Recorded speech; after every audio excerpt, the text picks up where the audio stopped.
Hey guys, I just thought I'd post a video, real quick video, so, telling you this funny story. So, I just got my snake a couple hours ago, and they put him in this bag here, with a little paper towel at the bottom, and I came home and I started ripping it open. There was this piece of tape here that was really tight, and I couldn't get it open. Alright, so it took me a while, and I ripped it open finally, and I kind of grabbed it, and I started lifting it up, and I realized it felt like there was a lot of resistance.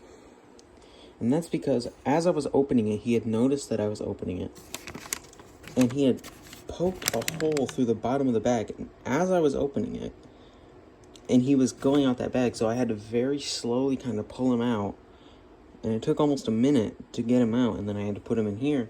He went straight in there, and for the last 3 hours, until like a couple of minutes ago, he was just banging his head on the walls of the tank, just trying to find out, you know, where to go, what to do.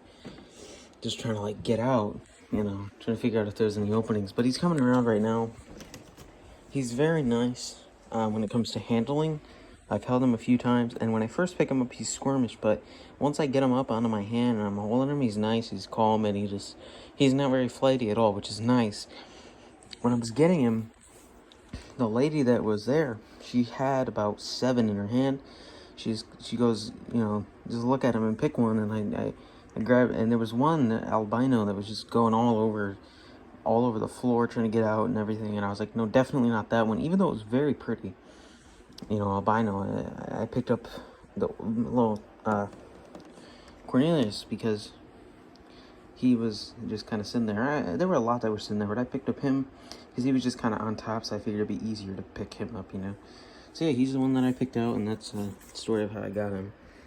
He's in there right now. I was just holding him for a minute, but he went, I put him back down, and he went back in there. So he hasn't drank water yet the whole time I've had him. But, you know, snakes don't really drink much anyway, so that's, you know, to be expected. This thing here, it is definitely not working, because there's no way that it is only 60 degrees in that tank with a heat mat and a heat lamp. There's just absolutely no way. So this thing has to be false. And if it's not, that's concerning. But if I put my hand in there, there's